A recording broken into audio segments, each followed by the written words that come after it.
El asesor y oligarca de máxima confianza de Putin, Anatoly Chubais, renuncia dándole la espalda y dejando el país por la invasión de Ucrania. ¿Cuál es la importancia de este oligarca para el líder ruso?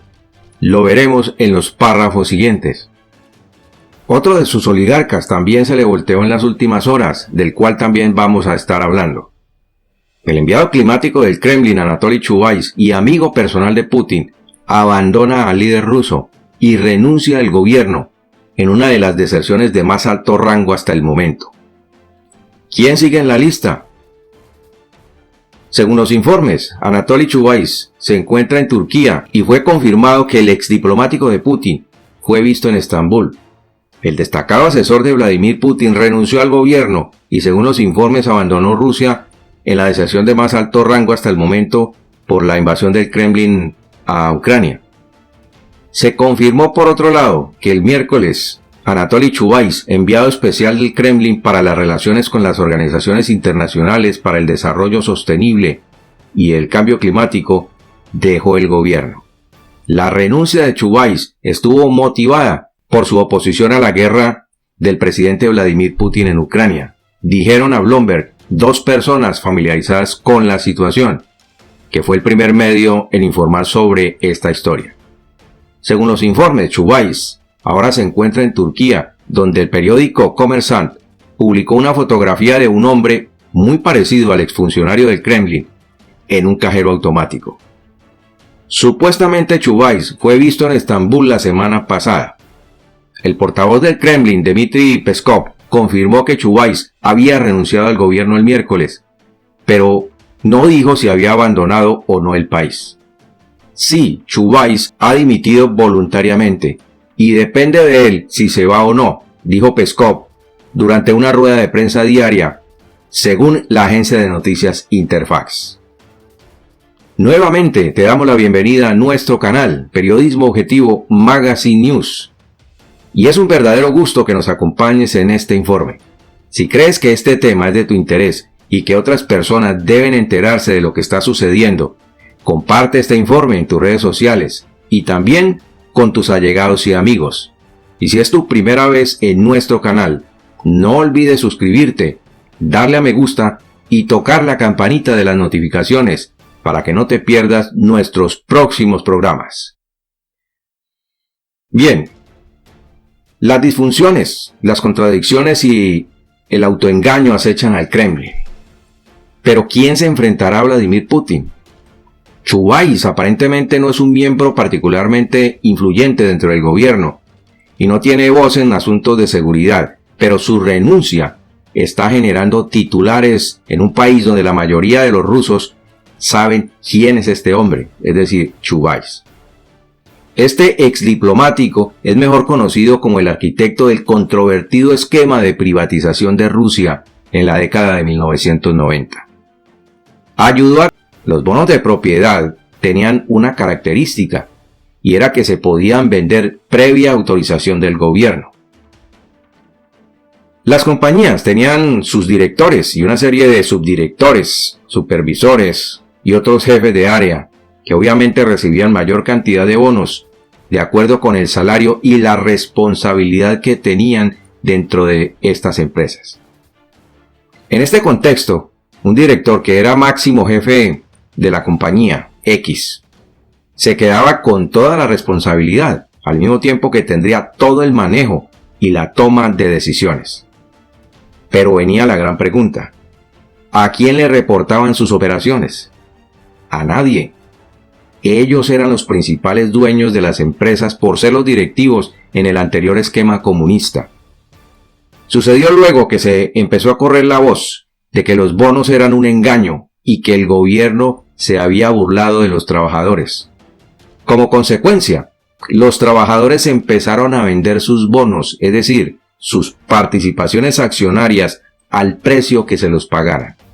Fue un verdadero caos, al punto que muchos trabajadores abandonaron sus puestos de trabajo, perdiendo también la posesión de los bonos y con ellos su participación accionaria. Hubo muchas protestas en las calles que dejaron fallecidos, lesionados y a muchos trabajadores literalmente sin su puesto de trabajo, acusados de sedición, para poderlos despojar de los famosos bonos. Ahora, no aparece como el dueño, porque como sucede en toda esta clase de transacciones de este tipo, que están enmarcadas en la corrupción, lo que se dice es que Chubais nombró testaferros, pero manteniendo la propiedad de los bonos de esas compañías. Luego de la repartición de los bienes del Estado, Chubais pasó a ser el asesor principal y brazo derecho de Boris Yeltsin. Y cuando Yeltsin le pidió que le recomendara a una persona de confianza, fue entonces cuando vino la recomendación de Vladimir Putin, quien se convirtió luego en el primer ministro del gobierno de Yeltsin. Putin le debe a Chubais el ser presidente de Rusia. Igualmente, cuando Yeltsin renuncia a la presidencia de Rusia, muy buena amistad. Ocupó varios cargos gubernamentales durante la década del 2000, incluido el de jefe o director de la empresa estatal Rusnano. Fue nombrado enviado climático de Putin en 2020. En sus años en el gobierno, Chubais se estableció como un sobreviviente político y consumado, y se constituyó en uno de los hombres de confianza del líder ruso, es decir, de Vladimir Putin, manteniendo un papel en el gobierno de Rusia a pesar de sus credenciales liberales y la ira persistente que él sentía por el dolor de las reformas económicas del gobierno de Yeltsin, a pesar de haber salido favorecido. Sin embargo, después de que comenzara la invasión rusa de Ucrania el mes pasado, este hombre comenzó a mostrar signos de descontento, publicando imágenes del político opositor asesinado Boris Nemtsov y del economista liberal Yegor Gaidar, quien había advertido sobre los peligros de las ambiciones imperialistas de Vladimir Putin. En nuestros argumentos sobre el futuro de Rusia, no siempre estuvo de acuerdo con él, escribió Chubais. Pero parece que Gaidar entendió el riesgo estratégico mejor que yo y que estaba equivocado. Muy pocos funcionarios actuales o anteriores del Kremlin se han pronunciado en contra de la guerra. Otro ejemplo es Arkady Dvorkovich, ex asesor económico principal de Dmitry Medvedev, vicepresidente del Consejo de Seguridad ruso y expresidente del país, quien condenó la guerra en una entrevista con la revista Mother Jones la semana pasada diciendo, y abro comillas, esto dijo Dvorkovich: las guerras no son las peores cosas que uno puede enfrentar en la vida. Mis pensamientos están con los civiles ucranianos, y cierro comillas. Dvorkovich fue despedido de inmediato de todos los cargos que tenía dentro del gobierno ruso. Un exfuncionario de Rosneft, la compañía petrolera rusa y que ahora vive fuera de Rusia, dijo que todos aquellos que se mostraban opositores a las políticas de Putin y que además lo hicieran públicamente, quedaban automáticamente en el radar del líder ruso y que eran candidatos para sufrir envenenamiento en cualquier lugar del mundo, que es el modus operandi de Vladimir Putin cuando alguien se le sale de control. Por ahora, solo unos pocos funcionarios y exfuncionarios del Kremlin han hecho públicas sus críticas y sus desacuerdos con la guerra que lleva Putin contra Ucrania. Otro exfuncionario del Kremlin dijo que muchos rusos tenían lazos familiares con ciudadanos ucranianos y que la madre del propio ministro de Defensa, Sergei Shoigu, es ucraniana.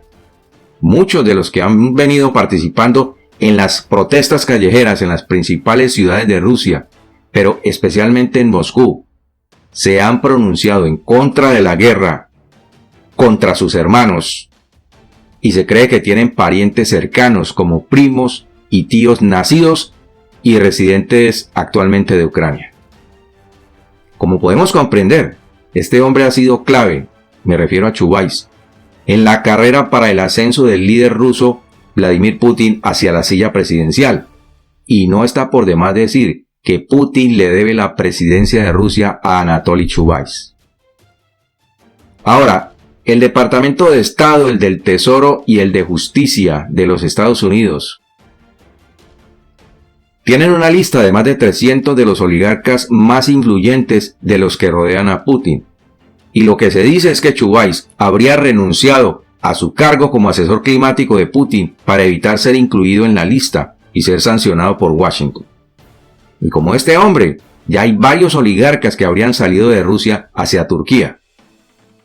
Estos no quieren ser etiquetados como amigos de Putin y no quieren que sus inversiones fuera de Rusia sean sujetas a sanciones. Y por esto es que están tomando la distancia del Kremlin. Un informe filtrado señala que ya habría precio por la cabeza del líder ruso, y el informe además asegura que esta es la razón por la que mantiene cierta distancia de más de 5 metros de sus interlocutores. 4 semanas después de una guerra que ha expulsado a una buena parte de los 44 millones de habitantes de Ucrania de sus hogares, Rusia no ha logrado capturar ni una sola ciudad ucraniana importante ni derrocar al gobierno, mientras que las sanciones occidentales la han apartado de la economía mundial. Las fuerzas rusas han sufrido grandes pérdidas, han estado detenidas durante al menos una semana en la mayoría de los frentes y enfrentan graves problemas de suministros y una feroz resistencia de los ucranianos. Los rusos han recurrido a tácticas de asedio y bombardeo, causando una destrucción masiva a la infraestructura civil y a edificios residenciales, además de causar muchas muertes de civiles. Entonces, con un Vladimir Putin que no está ganando esta guerra, oligarcas que le están dando la espalda, pérdidas en vidas humanas que alcanzan, según los últimos datos, los 14.000 soldados y una operación militar que está fracasando y adicionalmente su cabeza tiene precio, concluimos que está en una situación muy desesperada. De acuerdo con los informes de inteligencia de este jueves, Putin podría usar armas químicas, biológicas y hasta nucleares. Ahora, la llegada del presidente de los Estados Unidos hasta escasos 80 kilómetros de la frontera con Ucrania, en Polonia, este viernes, está demostrando que los Estados Unidos confía en que la estrategia montada para que las fuerzas ucranianas pudieran hacer frente a las tropas rusas está dando resultado. Y podríamos tener alguna sorpresa más grande en los próximos días. Un cuestionamiento final. En caso de que Putin ordene enviar un ataque nuclear contra Ucrania, ¿podrían los generales rusos seguirle la cuerda y obedecer esa orden, a sabiendas de que habrá una respuesta contundente de los Estados Unidos y la OTAN?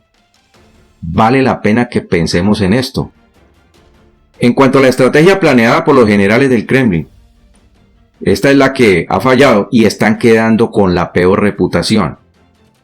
Creo que el alto mando militar ruso está dando un tiempo, es decir, unos pocos días, y que han estado en conversaciones con los oligarcas más poderosos para ponerle punto final a este doloroso episodio. Y solo depende de ellos, es decir, de los generales, que esto termine pronto. Y son ellos quienes, en última instancia, le quitan el respaldo a Vladimir Putin.